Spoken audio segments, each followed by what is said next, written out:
बिस्मिल्लाहिर्रहमानिर्रहीम, अस्सलाम वालेकुम। Welcome to my YouTube channel. आप सब कैसे, उम्मीद है सब खैरियत से होंगे। आज मैं आप लोग के लिए पापड़ी की रेसिपी लाई हूँ। ये आप इसको घर में बनाएं और रमज़ान में जो घर की बनी हुई पापड़ी इस्तेमाल करें। चना चाट हो या दही बल्ले हो, जब तक पापड़ी ना हो तो ये सब है बेकार। तो आज हम बनाएंगे बहुत ही आसान सी रेसिपी के साथ। इंशाल्लाह ताला आप लोगों को पसंद आएगी। तो भी चलते हैं अपनी रेसिपी की तरफ। तो सबसे पहले हमने ले लिया है एक बड़ा बाउल। उसमें हमने इसमें हम लेंगे तकरीबन 1.5 कप हम मैदा। ठीक है, 1 कप मैंने अभी डाल दिया।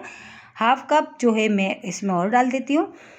तो 1.5 कप हम अभी मैदा ले लिया है हमने। मैदे को अच्छा सा हमने पहले छान लिया था। ठीक है, अब इसमें शामिल कर देंगे नमक। तो हाफ टी स्पून मैं इसमें शामिल कर रही हूँ नमक। नमक के बाद इसमें डालेंगे हम अजवाइन। अजवाइन को इस तरह हाथ से क्रश करके डाल देंगे ताकि इसकी जो खुशबू और जो है ना बहुत अच्छा सा फ्लेवर इसमें आ जाए। ठीक है, तो ये अजवाइन भी चली गई, नमक भी चला गया। अब शामिल करेंगे इसमें घी।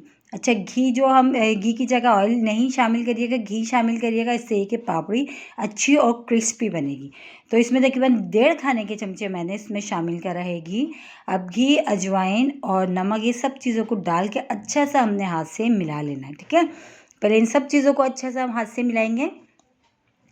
और इसमें जो स्पून वगैरह बिल्कुल भी यूज़ ना करें। इसको जो ना हाथ से अच्छा सा जो है मिलाएं तो अच्छा सा जो है हाथ से ही मिक्स हो सकता है, स्पून से बिल्कुल नहीं हो सकता। तो ये हमने हाथ से अच्छा से इस तरह मिला लिया हमने। ठीक है, तो ये देखिए सारी तीनों चीज़ें यकजान सी हो चुकी है मैदे में। अब इस तरह हमने मुट्ठी बना के देखनी है। तो इस तरह जब मुट्ठी बनने लगे तो मतलब इसमें जो हमने घी डाला वो बिल्कुल परफेक्ट है। अब हमने क्या करना है, थोड़े थोड़े पानी के साथ इसको हमने गूंद लेना। नॉर्मली जैसे हम आटा गूंदते हैं रोटी का, इसी तरह का हमने गूंद लेना। ना बहुत हार्ड करना है ना बहुत पतला करना है, बिल्कुल नॉर्मल जैसे आटा हम गूंदते हैं इसी तरह हमने गूंदना है। और जैसे कि अभी रमज़ान की आमद है, रमज़ान में आप बना के रख लें, यकीन जाने आप बहुत टेंशन फ्री हो जाएंगे। चना चाट हो, दही बल्ले हो या पापड़ी चाट बनानी हो, आराम से जो है ना आप घर की बनी हुई साफ़ सुथरे ऑयल में आप जो है बनाएं और इस्तेमाल करें और हो जाएं टेंशन फ्री। तो ये देखिए अच्छा सा हमने जो है इसको मैदे को हम अच्छा सा गूंद लेते हैं। स्मूथ सी हमने एक डो सी बना लेना है इसमें। तो ये देखिए आटा हमारा तकरीबन गूंद चुका है। अब इसको हल्का सा हमने ऊपर से जो ऑयल लगा दिया ताकि ये ड्राई ना हो। और इसको हम कवर करके तकरीबन 15 से 20 मिनट के लिए छोड़ेंगे, फिर इसको हम बेलना शुरू करेंगे। ठीक है, तो चले टाइम हो गया था, 15 से 20 मिनट हो चुके थे। अब हम इसको निकाल लेते हैं बाउल से बाहर इस तरह और इसको कर लेते हैं 2 हिस्सों में डिवाइड। ठीक है, 2 हिस्सों में हमने डिवाइड कर लिया है। अब हमने क्या करना है, इसके हम पेड़े बना लेते हैं। तो हल्का सा मैंने पहले मैदा डस्ट कर लिया इसको हल्का सा, ताकि इसी पे हम बेलेंगे ताकि ये चिपके नहीं। तो बस इसको हमने पेड़ा बना के आराम से जो है ना इसको हमने बेलना है आराम से। इतनी इजी रेसिपी है कि जाने जब इस रेसिपी से आप बनाएंगे ना, बस आपको रेसिपी पूरी फॉलो करना है ताकि आप भी जब ये पापड़ी बनाएं बिल्कुल परफेक्ट बने, बाजार जैसी क्रिस्पी सी। और इसको बना के आप आराम से जो काफ़ी दिन तक इस्तेमाल कर सकते हैं, बिल्कुल नहीं ख़राब होती है। और जो है ना काफ़ी जो है आपका काम भी काफ़ी जो है आसान हो जाता है। और जैसे कि रमज़ान में जो है, रमज़ान की आमद है तो रमज़ान में तो दही भल्ले, छोले वगैरह तो बनते ही हैं, चना चाट वगैरह सबके घर में अमूमन।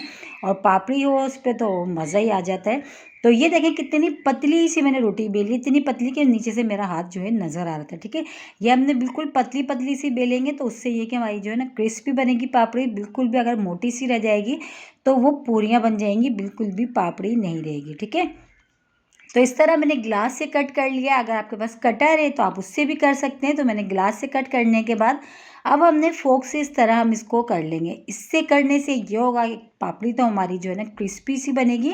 तो इस तरह हमने निशान लगा लेते हैं फोक की मदद से सब पे हम इसी तरह आराम से।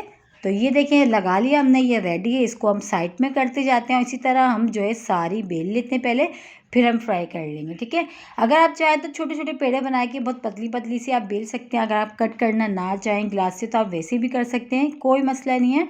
तो ये सारी जो है ना हमने कट करके रख ली। ऑयल भी हमारा अच्छा सा गर्म हो गया। अच्छा, ऑयल हमने कैसे चेक करना है कि ऑयल हमारा बिल्कुल परफेक्ट गर्म है? तो देखिए एक थोड़ी सी मैंने जो है ना इसमें डो जो आटा था हमारा मैदे का वो थोड़ा सा डाला। मैंने डालते जो है इसमें बबल से बनने लगे और ये ऊपरी सतह पे आ गए। तो मतलब तेल जो है ना हमारा बिल्कुल परफेक्ट गर्म है। तो बस अब इसमें जो है, अब जैसे हम डालना शुरू करेंगे तो इसको हम स्लो कर देंगे जो है चूल्हे को, क्योंकि ताकि ये क्रिस्पी सी हमने बनानी है। इसकी हमने पूरियाँ नहीं बनानी, पापड़ी बनानी है। आप ये चीज़ ध्यान में रखिएगा। ठीक है, अच्छा सा इसको अलट पलट के हम कर लेते हैं फ्राई। तो ये देखिए माशाल्लाह से कितनी अच्छी सी हमारी ये पापड़ी हो गई है रेडी। इसी तरह हम सारी रेडी कर लेते हैं, फिर आपको दिखाते हैं। बहुत आसान सी रेसिपी है ना। तो फिर हम इसी तरह देखिए सारी हमारी जो है रेडी हो चुकी है, बहुत ही क्रिस्पी सी। और इसी के साथ ही मेरे चैनल पे नए तो मेरे चैनल को लाइक करें, शेयर करें, सब्सक्राइब करें और कमेंट्स बॉक्स में ज़रूर बताइएगा आज की पापड़ी की रेसिपी आप लोगों को कैसी लगी। और रेसिपी अच्छी लगी तो लाइक करना नहीं भूलिएगा। मेरी कोशिश यही होती है कि मैं आसान और मज़ेदार रेसिपीज़ मैं आप लोगों के साथ शेयर करूँ। और देखें ये हम आपको तोड़ के भी दिखाते हैं, देखें कितनी क्रिस्पी सी ये बनी है। तो अफ्तार में जो है बनाए, अफ्तारी के लिए जो है रमज़ान के शुरू में ही आप ये बना कर रख लें। आपकी जो है ना अफ्तारी बहुत ही सुकून से हो जाएगी और आप टेंशन फ्री हो जाएंगे।